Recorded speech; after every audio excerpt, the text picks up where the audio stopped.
గంజాయి నియంత్రణలో దూకుడు మీదున్న ఆంధ్రప్రదేశ్ పోలీసులు. మంగళగిరి వద్ద అక్రమంగా గంజాయి తరలిస్తున్న 5 వ్యక్తులని అరెస్ట్ చేసిన పోలీసులు 230 కిలోల గంజాయి, 2 కార్లు, 6 సెల్ ఫోన్లు, 30,000 నగదు సీజ్ చేసిన పోలీసులు. మొత్తం గంజాయి విలువ దాదాపు 30 లక్షల వరకు ఉంటుందని పోలీసుల అంచనా. సతీష్ కుమార్ ఐపీఎస్ గారు, అలాగే మాకు ఈ యొక్క టీమ్స్ అన్నిటికి కూడా ఇన్ఛార్జ్ అయినటువంటి ఈ టీం ఇన్ఛార్జ్ అయినటువంటి మహేష్ రాజు గారు ఐపీఎస్, వీరి ఆదేశాల మేరకు మా యొక్క గుంటూరు జిల్లా సబ్ టీమ్స్, అలాగే మంగళగిరి ఎస్సీబీ సిఐ గారు, వీళ్ళకి తోడుగా ఎస్టీఎఫ్ టీమ్స్ అన్నీ కూడా కలిసి ఈ యొక్క డ్రగ్స్ని నిరోధించేటువంటి క్రమంలో నిన్న కాజా చెక్ పోస్ట్ దగ్గర చెక్ చేయడం జరిగింది. ఇందులో భాగంగా మరి వీళ్ళ యొక్క తనిఖీలు చేస్తుండగా ఒక స్కార్పియో కారు ఒకటి, అలాగే స్విఫ్ట్ డిజైర్ కారు ఒకటి అనుమానాస్పదంగా రావడంతో వాళ్ళని చెక్ చేసి వాళ్ళని అదుపులో తీసుకుని లోపల తనిఖీ చేయగా సుమారుగా 230 కేజీల గంజాయి ప్యాకెట్ల రూపంలో ఉంది. అలాగే దాంట్లో 5 వ్యక్తులు కూడాను 2 కార్లలో ఉన్నారు.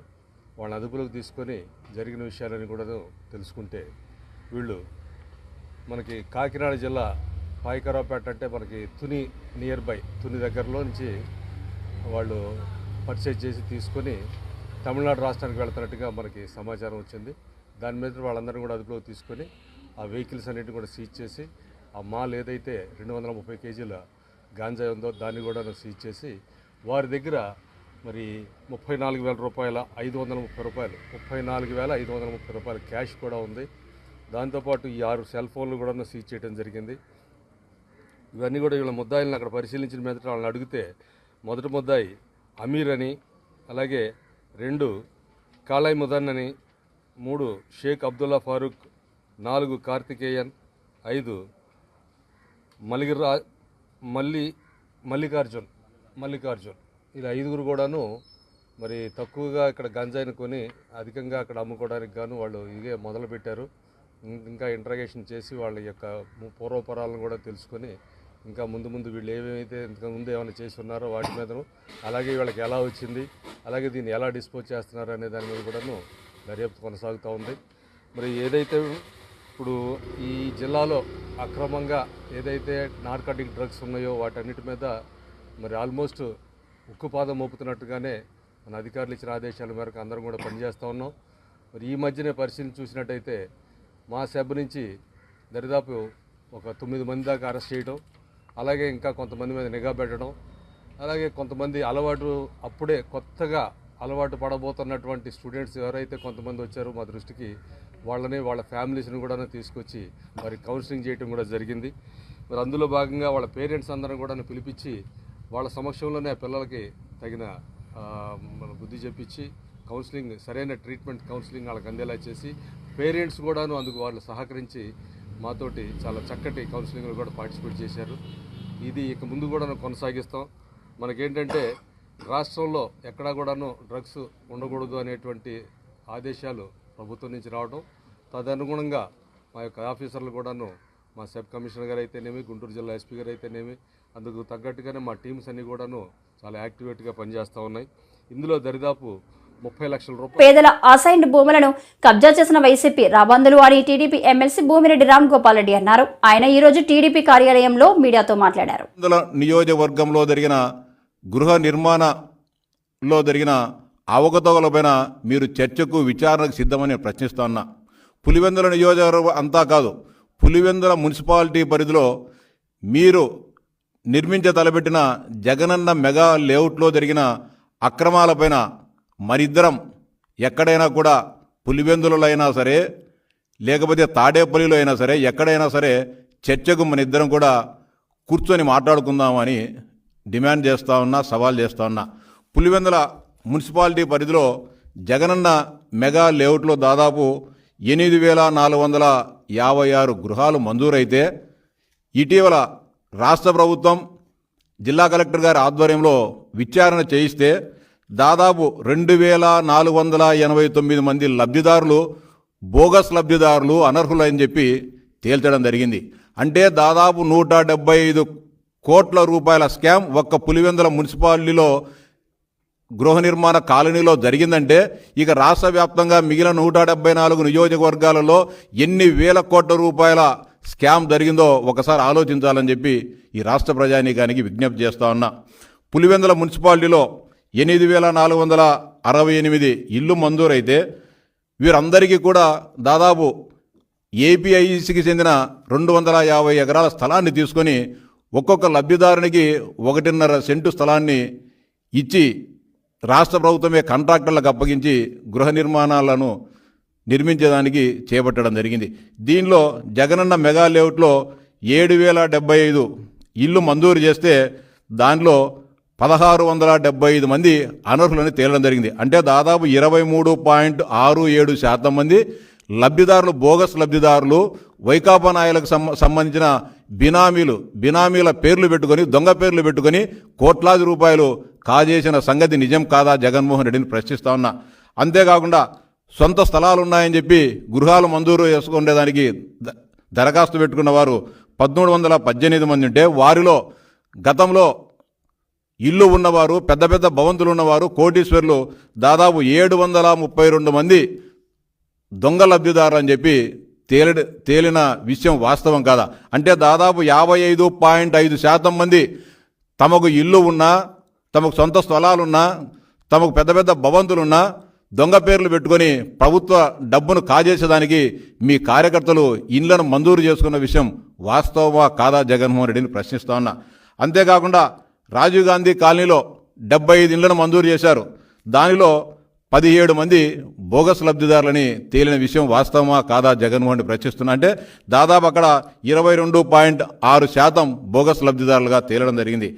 అంతేకాకుండా గతంలో ఇండ్లు మంజూరై ఇండ్లు కట్టుకున్నా మళ్ళీ రెండోసారి ఇళ్లను మంజూరు చేసి దాంట్లో దాదాపు 65 మంది బోగస్ లబ్ధిదారులు తేలిన విషయం వాస్తవమా కాదా జగన్మోహన్ రెడ్డి అడుగుతా ఉన్నా. దాదాపు 8,468 ఇళ్లలో 2,489 మంది లబ్ధిదారులు బోగస్గా తేలడం జరిగింది.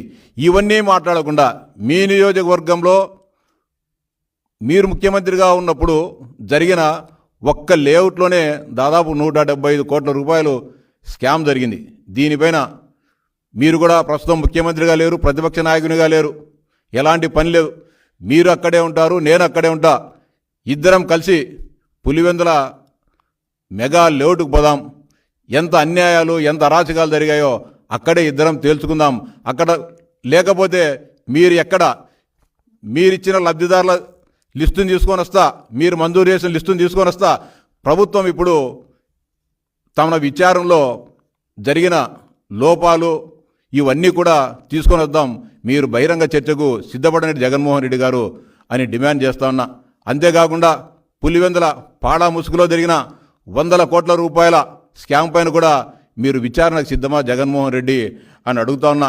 అంతేకాకుండా పులివెందుల మున్సిపాలిటీ సుందరీకరణ అని చెప్పి 650 కోట్ల రూపాయలు మంజూరు చేసి భూమి మీద ప్రథమంగా మొదలైన వృత్తి వ్యవసాయం. మనకు ఆహారాన్ని అందించే రైతును గౌరవించడం మన కర్తవ్యం. భూమిని, గాలిని, నీటిని, ఆహారాన్ని గౌరవించాలి. జేవి రత్నం, వ్యవస్థాపక కార్యదర్శి, గ్రీన్ క్లైमेट टीम एनजीओ। बच्चों के साथ हम लोग के स्कूल के बच्चों के साथ किसान कैसे काम करते हैं यहाँ और कितना मेहनत करते हैं वो सब दिखाने आए हैं। ये हमारा किसान और खेत कितने जो बहुत अच्छा काम के साथ कर रहे हैं, वो मेहनत और वो लगन के साथ वो लोग को कैसे करते हैं, वो पूरा एक्सपीरियंस के साथ यहाँ पर हम लोग दिखाने आए हैं बच्चों को। तो बच्चे बहुत सीख रहे हैं, बहुत एंजॉय किए हैं, यहाँ के बहुत सीखे हैं और उन्होंने साथ में किसान क्या बोलते हैं कि बोया भी है यहाँ पर बीज, तो बहुत हम लोग सीखे हैं। सो थैंक यू किसान। And I'm from grade 5C. We are here to do nature-based farming. They don't use any pesticides or fertilizers, and the crops are very healthy. Eating this type of food is better than having fruits and vegetables with chemicals. Thank you. Pesticides అవి లేకుండా healthy food ఎలాగా farmers ఎలా చేస్తారో ఇది తినడం వల్ల ఈ organic food, ఈ పెస్టిసైడ్స్ ఫెర్టిలైజర్స్ ఏమీ లేకుండా యూజ్ చేసిన ఫుడ్ తినడం వల్ల పిల్లలకి వాళ్ళ హెల్త్ ఎంత బాగా డెవలప్ అవుతుందో చెప్పడమే ఈరోజు ఒక ముఖ్య ఉద్దేశం. సో ఎప్పుడు కూడా ఆల్వేస్ ఆర్గానిక్ ఫార్మింగ్ అనేది చాలా మంచిది, వాళ్ళ హెల్త్కి చాలా మంచిది అని పిల్లలకి చూపించడానికి లైవ్గా చూపించడానికి ఇక్కడికి తీసుకురావడం జరిగింది. Namaste everyone, my name is Sharan Akshay and today we have gathered here to discuss about the topic natural farming. Natural farming is used without fertilizers, as you can see here. It's very good for health. Thank you. Farming. The food which we eat is a farmer's struggle. Don't waste even a small penny of rice and encourage this organic farming. Jai Kisan.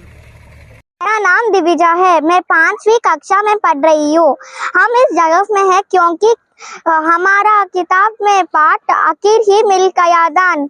हम इस पाठ में समझाए कितना मेहनती किसान काम करते हैं और उसकी ज़रूरत क्या है हमारा वातावरण में.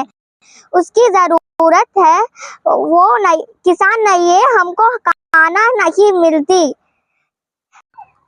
Namaste everyone, my name is Ananya and I am from grade 5A.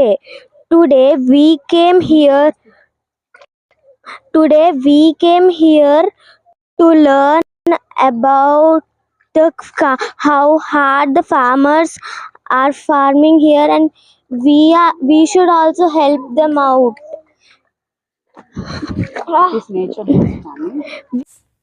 బంగ్లాదేశ్లో హిందువులపై దాడులు జరుగుతున్న ప్రతిపక్ష నేత రాహుల్ గాంధీ స్పందించకపోవడం శోచనీయమని కేంద్ర మంత్రి బండి సంజయ్ మండిపడ్డారు. కరీంనగర్లో నిర్వహించిన హర్ఘర్ తిరంగ యాత్రలో పాల్గొన్న సందర్భంగా ఆయన మాట్లాడుతూ భారత జాతి యొక్క ఐక్యతను ప్రదర్శించాలి.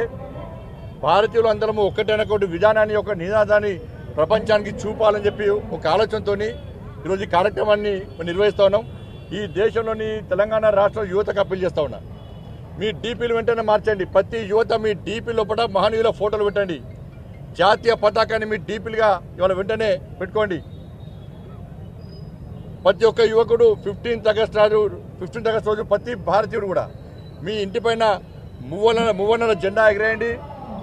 సోషల్ మీడియా ద్వారా మీ యొక్క దేశభక్తిని చాటండి.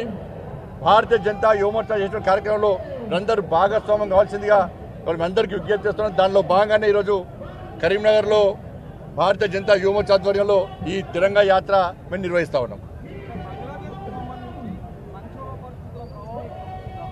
ఇక్కడే ఉండదు. ఏది ఉన్నా అట్లా ఉన్నప్పుడు ఇక్కడ ప్రజలు అలర్ట్గా ఉండాల్సిన అవసరం ఉంది. ప్రభుత్వాన్ని సహకరించాల్సిన అవసరం ఉంది. అన్ని విషయాలను కేంద్ర ప్రభుత్వం పరిశీలిస్తున్నది. ఏ విధంగా చర్యలు తీసుకోవాలో, ఏ విధంగా ఆదుకోవాలో దాని తగ్గట్టుగా ప్రభుత్వం ఆలోచిస్తున్నది. ధన్యవాదాలు.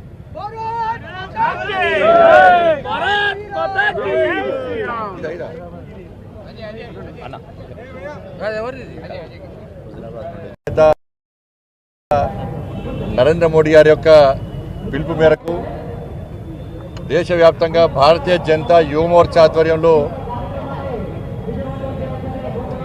నిన్నటి నుంచి 15వ తారీఖు వరకు కూడా హర్ ఘర్ తిరంగా కార్యక్రమాన్ని ఇలా భారతీయ జనతా యువమోర్చా నిర్వహిస్తూ ఉన్నది. ప్రతి ఇంటిపైన జాతీయ జెండా ఎగరేయడము, అదేవిధంగా సెమినార్ నిర్వహించడము, దేశం కోసం త్యాగం చేసినటువంటి ఆ మహనీయుల యొక్క విగ్రహాలను పుష్పార్చన చేయడము, శుద్ధి చేయడము, పుష్పార్చన చేయడము, ఇవన్నీ కూడా కార్యక్రమాలు, రకరకాల కార్యక్రమాలను ఇలా భారతీయ జనతా యువమోర్చా ఆధ్వర్యంలో దేశవ్యాప్తంగా నిర్వహిస్తున్నాం. ముఖ్యంగా తెలంగాణ రాష్ట్రంలో ఇలా భారతీయ జనతా యువమోర్చా ఆధ్వర్యంలో అన్ని జిల్లాలో కూడా, అన్ని పార్లమెంట్ నియోజకవర్గంలో బ్రహ్మాండంగా ఇవాళ ఈ హర్ ఘర్ తిరంగా కార్యక్రమం నిర్వహిస్తూ ఉన్నాం. అందుకే ఇలా మన ఆత్మ గౌరవ ప్రతీక మన మువ్వన్నర జెండా. కాబట్టి దీన్ని ప్రతి ఇంటి మీద ఎగిరేయాల్సిన బాధ్యత ప్రతి భారతీయుడి మీద ఉంది. వాళ్ళ మహనీయుల త్యాగాలను స్మరించుకోవాల్సిన అవసరం ఉంది. వాళ్ళ త్యాగాలను తెరమరుగు కాకుండా చూడాల్సిన బాధ్యత ఉంది. ఇన్ని సంవత్సరాలు ఈ దేశాన్ని పాలించినటువంటి కాంగ్రెస్ పార్టీ, బాబాసాహెబ్ అంబేద్కర్ గారు ఒక గొప్ప మనసుతో, ఒక గొప్ప ఆలోచనతో, మహోన్నతంగా ఒక గొప్ప రాజ్యం. వచ్చే ఖరీఫ్ నుంచి 48 గంటల్లోనే నగదు జమ. మంత్రి నాదెండ్ల మనోహర్ వ్యవసాయాన్ని కాపాడుకోవాల్సిన బాధ్యత అందరిపైన ఉందని ఏపీ పౌర సరఫరాల శాఖ మంత్రి నాదెండ్ల మనోహర్ అన్నారు. ఏలూరులో రైతులకు ధాన్యం బకాయిలు చెక్కులు పంపిణీ కార్యక్రమంలో ఆయన మాట్లాడారు. గౌరవ పార్లమెంట్ సభ్యులు మహేష్ కుమార్ యాదవ్ గారికి, స్థానిక శాసనసభ్యులు బడేటి రాధాకృష్ణ గారికి, అదేవిధంగా గౌరవ శాసనసభ్యులు చింతమనేని ప్రభాకర్ గారికి, రోషన్ కుమార్ గారికి, ధర్మరాజు గారికి, బాలరాజు గారికి, బొలిశెట్టి శ్రీను గారికి, అదేవిధంగా జిల్లా పరిషత్ చైర్పర్సన్ గారు గంటా పద్మశ్రీ గారికి, కలెక్టర్ గారికి, జాయింట్ కలెక్టర్ గారికి, మా అందరితో పాటు ఇక్కడ అనేక మంది అధికారులు, అదేవిధంగా ఈ కార్యక్రమానికి హాజరైన రైతు సోదరులందరికీ మనస్ఫూర్తిగా రాష్ట్ర ప్రభుత్వం తరఫున మీకు ముందుగా నమస్కారాలతో పాటు మిమ్మల్ని నేను కోరేది ప్రభుత్వం తరఫున క్షమించమని కోరుతున్నాను. ఎందుకంటే మీరు పడిన కష్టాలు, పంట పండించడంలో మీరు ఎదుర్కొన్న అనేక సందర్భాల్లో ప్రభుత్వం నుంచి వైఫల్యాలను కూడా మీరు చూసి ఆ ఇబ్బందిని తట్టుకుని తరతరాలుగా మీరు మన జిల్లాకి మంచి పేరు వచ్చేటట్టు మీరు కష్టపడతానే ఉన్నారు. గత ప్రభుత్వం రైతాంగాన్ని సంక్షోభంలో నెట్టేసింది. అంటే ఏ దుస్థితికి తీసుకొచ్చారంటే కష్టపడి పండించుకునే ధాన్యాన్ని అమ్ముకున్నాక చేతికి మాత్రం సొమ్ము చేరలేదు. ప్రభుత్వం పైన ఒక భరోసాతో, ఒక నమ్మకంతో ప్రభుత్వం అనేక నిబంధనల్ని పాటించమని మీకు చెప్పినప్పుడు మీరు ఎక్కడ కూడా దాన్ని పొరపాటు చేయకుండా ప్రభుత్వ నిబంధనల మేరకే మీరు కష్టపడి పండించిన ధాన్యాన్ని తీసుకెళ్ళి కొనుగోలు చేస్తుంటే అక్కడ కూడా అనేక సందర్భాల్లో మీరే చూశారు, మేము చూసాం ఏ విధంగా అక్రమాలు జరిగిపోయినాయి. స్థానికంగా ఏర్పాటు చేసిన ఈ రైతు భరోసా కేంద్రాల వలన ఎంత నష్టం కలిగిందో మన రైతాంగానికి మనందరం చూసాం. గతంలో కూడా అకాల వర్షాల వలన తడిచిపోయిన ధాన్యాన్ని కొనుగోలు చేయమని ఆ రోజున పవన్ కళ్యాణ్ గారు, చంద్రబాబు నాయుడు గారు ఈ ప్రాంతాల్లో పర్యటించినప్పుడు నిజంగానే ఇందాక బొలిశెట్టి శ్రీను గారు చెప్పినట్టు రైతులను ఎంత ఇబ్బంది పెట్టారో మేము కళ్ళారా చూసాం.